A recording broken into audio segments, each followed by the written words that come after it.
What up, ladies and gentlemen? This is Earl from BrundageWorld, and today we're talking about guns.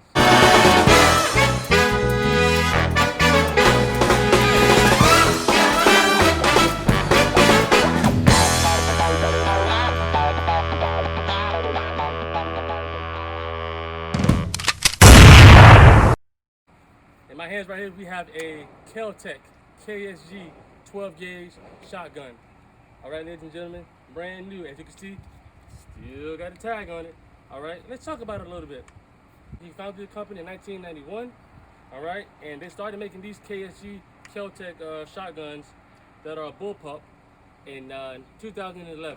Okay, they were the first ones to come out, I think, with this particular brand here.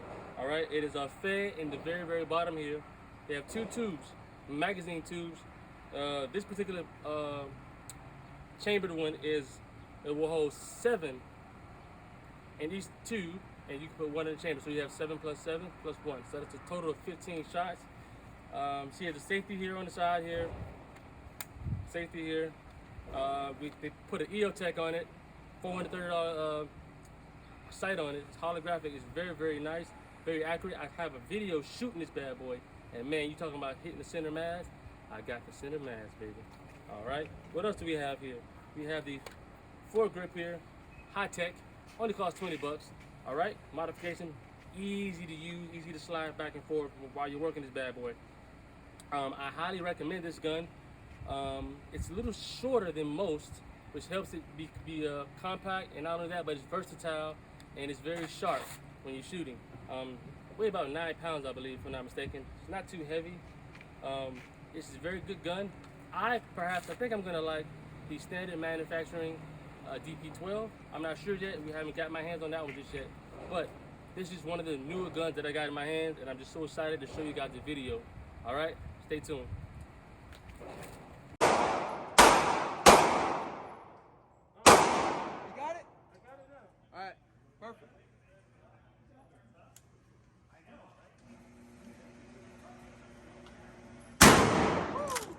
Oh!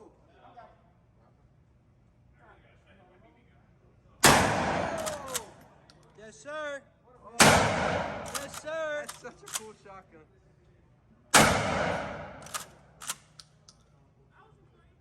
Yes, sir. Body mass, center body mass. Yo.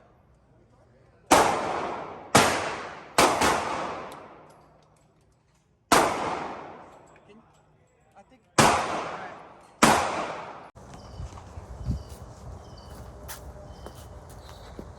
All right, ladies and gentlemen. You're probably wondering what happened to that white target that was in the video that I was shooting. Well, we destroyed it. So I decided to get another target. This is a splatter burst, by the way. I got another target, and I didn't deliberately mess this one up. I wanted to leave it a little intact, so you can see all the shots for the most part. The 12 gauge shots were center mass. At Pembroke gunning range, you cannot shoot headshots. Well, you're not supposed to shoot headshots when you're shooting with the shotgun and the rifles. So they teach you not to shoot the heads, only center mass. So that's what I was talking about earlier when I said center mass. Okay. I was trying to stay right here, as you can see, but we got some splatters going on as well. I was using double lock buckshot. Okay. As I was shooting, I thought to myself, I never explained the difference between gauges as it relates to shotguns, and I have quite a few with me. So when I got home, I pulled out some more of the shotguns here, as you can see. All right, this is Steven Savage 320, but this one is chambered in 20. Okay, it's a 20 gauge. And these two here on the left, this is Charles Daily Defense, and this is another Savage 320 security, but it's chambered in 12 gauge. Some may not know the difference, so I thought I'd just share. So here we go, terminology. What is gauge in regards to shotguns? A gauge is the amount of lead it would take to equal 1 pound of bore in diameter. So I have a 20 gauge here. It would take 20 round lead balls to equal 1 pound of bore in diameter. Then you have these chamber than 12 gauge. It will only take 12 lead balls to equal the same amount of force in 1 pound per bore diameter. So you may think, oh, well then let me get a 28 gauge. Nah, 28 gauge, it will take 28 pellets to equal the same amount of force. So the smaller the gauge, the more powerful the ammunition, the more powerful the gun, okay? 12 gauge is kind of like the standard, but if you have a 10 gauge, you're really pushing it because it only takes 10 of the balls, which probably is bigger in circumference. Each ball is probably bigger. It weighs a little heavier.